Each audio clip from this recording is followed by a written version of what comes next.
পুলিচৰ দিম তাৰ পিছত হেলথত দিম আৰু গ্ৰেড 3 আৰু গ্ৰেড 4 ৰ পোষ্টিং বিলাক ৰেডি হৈ আছে তেনেকে গ্ৰেড 3 গ্ৰেড 4 ক দিম মানে 5খন 6খন নিযুক্তিৰ সভা থাকিব আমি একেলগে কৰিলে বহুত দেৰি হৈ যায় যদি একেলগে সকলোকে মাটি দিও তেতিয়া ডিসেম্বৰ পাবগৈ গতিকে যাৰ জেনেকে আগত ৰেডি হৈ যাব তেনেকে আমি দি আছো ৰংমহল উচ্চত আমি পিজি আৰু জিটিৰ এপইন্টমেন্ট দিম তাৰ পিছত পুলিচৰ দিম তাৰ পিছত হেলথত দিম আৰু গ্ৰেড 3 আৰু গ্ৰেড 4 ৰ পোষ্টিং বিলাক ৰেডি হৈ আছে তেনেকে গ্ৰেড 3 গ্ৰেড 4 ক দিম মানে 5খন 6খন নিযুক্তিৰ সভা থাকিব আমি একেলগে কৰিলে বহুত দেৰি হৈ যায় যদি একেলগে সকলোকে মাটি দিও তেতিয়া ডিসেম্বৰ পাবগৈ গতিকে যাৰ জেনেকে আগত ৰেডি হৈ যাব তেনেকে আমি দি আছো ৰংমহল উত্তৰ গুৱাহাটীৰ ৰংমহলত হ'ব নতুন স্থানত তাৰ বাবে আমি 100 বিঘা মাটি আবলটন কৰিছো আৰু চৰকাৰে একুয়াৰ কৰিছে অলৰেডি মাটি আমি লৈ লিছো এসিস্ট্যান্ট প্ৰফেসৰ বা এসোসিয়েট প্ৰফেসৰৰ সিদ্ধান্ত যে যোগ্যতা জিজ্ঞাসাৰ তেওঁলোকৰ সিনিয়ৰিটি কাউন্ট হ'ব for the purpose of promotion মানে নেক্সট যেতিয়া কোৱালিফাই হ'ল তেওঁলোকৰ যোগ্যতা বেলেগ বেলেগ মানদণ্ড আছে এইটো আমি এদিনতে বুজি পোৱা দিগদাৰ ইউজিসিৰ যেটো যোগ্যতা দুখন পেপাৰ দিব লাগে ৰিসাৰ্চ দিব লাগে ইমান লেকচাৰ কৰিব লাগে গতিকে অধ্যাপক সকলে বুজি পাব কিন্তু যোগ্যতাৰ মানদণ্ডটো বহুত কেইবাটাও ষ্টেণ্ডাৰ্ড আছে ইয়াত এপইন্টমেন্টৰ কথা কোৱা নাই আমি পদোন্নতিৰহে কথা কৈছো হ'ব আৰু কিবা আছে যদি ক'ব পাৰে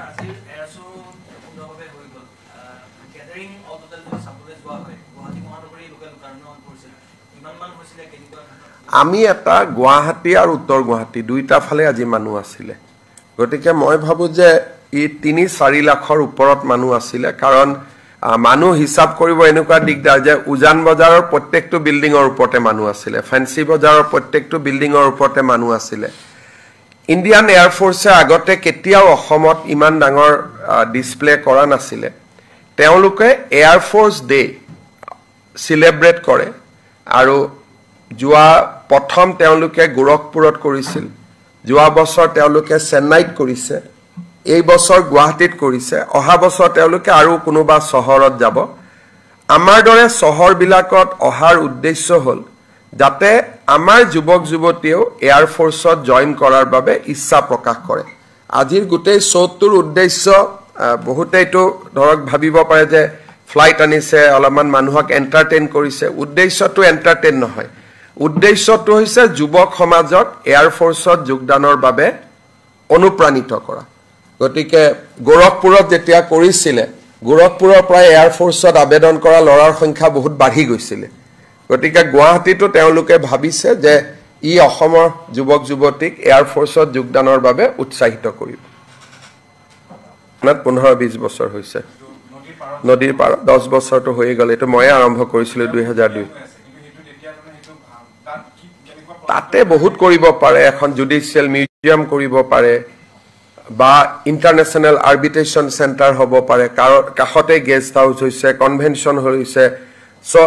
অসমক আমি এখন ইন্টাৰনেশনাল আৰ্বিট্ৰেশনৰ কাৰণে এটা ডাঙৰ সেন্টাৰ কৰি গঢ়ি তুলিব পাৰো ভাঙাৰটো প্ৰশ্ন নুঠে আৰু সেই বিল্ডিংটোত হাইকোৰ্টটো ইমান সুবিধাজনক নহয় কিন্তু গুটেই ইন্টাৰনেশনাল আৰ্বিট্ৰেটৰ বিলাক আমি ইয়াত বহুৱালে বহুত দেশ বিদেশৰ কোম্পানী আৰ্বিট্ৰেশন বিলাক ইয়াতে কৰিব তাৰ পিছত গুৱাহাটী হাইকোৰ্টখন দেশৰ অতি পুৰণা হাইকোৰ্ট বহুত জাজমেন্ট আছে আমি ইয়াত লাইব্ৰেৰী মিউজিয়াম এটা কৰিব পাৰো বহুত সম্পত্তি আছে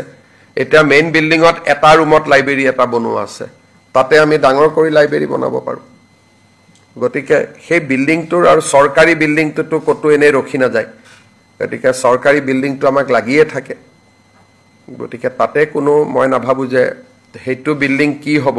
হেতুলৈ আমি চিন্তা কৰাৰ প্ৰয়োজন আছে বহুত ভাল কামে হ'ব তাৰ পৰা দেখাছে হতিয়াৰিকা পাৰ্ট হ'ল তাৰ আগত বনিমা হ'ল তাৰ কাষৰ এখন মুকলি কৰা হ'ল ইসিপিছলা দৰাই গতিকে এইখিনিও এতিয়া মুকলি হ'ব গতিকে ওভাৰঅল এটা নদীৰ আমি সতী ৰাধিকাৰ পৰা কামাখ্যালৈকে যোৱাৰ কাৰণে আমাৰ প্ল্যান আছে মাজত যিখিনি বাল ভৱন আদি আছে প্লেনেটৰিয়াম আছে তাকটো গুছাব নোৱাৰি কিন্তু তাৰ পিছফাল দি আমি লিংক কৰিব পাৰো গতিকে আমাৰ প্ল্যানিং আছে আৰু তাৰ কাৰণে কাম কৰি আছে কিন্তু প্লেনেটৰিয়ামটো উঠাই আনিলে মানুহে ভাল নাপাব তাতে আছুৰ কাৰ্যালয় এটাও আছে হেতু উঠাই নিলে মানুহে ভাল নাপাব আৰু ব্ৰহ্মপুত্ৰ গেষ্ট হাউসটো তাতে বনিছে গতিকে এই তিনটাটো থাকিব চিফ জাস্টিসৰ ঘৰটো আছে কিন্তু সেইখিনিৰ ক্ষেত্ৰত আমি পিছফালৰ পৰা কানেক্ট কৰিব পাৰিম যেনেকৈ সতীৰ অধিকাৰটো ইমান মান আছিল আমি তাক পাইল কৰিহে ডাঙৰ কৰিছো গতিকে আমাৰ পিছফালদি একেবাৰে কামাখ্যালৈকে লগ লগোৱা আমাৰ এটা প্লেনিং আছে সময় লাগিব 5 6 7 বছৰ লাগিব কিন্তু লাহে লাহে আমি কৰি যাম এই জানুৱাৰী মাহত আমি ইটো পাৰ্ট উদ্ঘাটন কৰিম যেটো যত পুৰণা ডিসি আছিল তাতে খৰাইঘাটৰ ৰণস্মৃতি এটাও হ'ব লাচিত বৰফুকনৰ লগত কোন কোন সেনানী আছিল অথেন্টিক সোৰ্সেদি আমি নাম বিলাক দিম তাতে কিমান নাম আহিছে কিমান নাম তানে লাচিত বৰফুকনৰ যুদ্ধত নদাই ভদাই এনেকুৱা কৰি আমাৰ কি মিৰি নহয় না আমাৰ যিজন মেইন আছিল আছে আমাৰ মই চাই দিছে নাম কেটা বহুত সেনানীৰ আমি সেনাপতিৰ নাম আমি নাজানো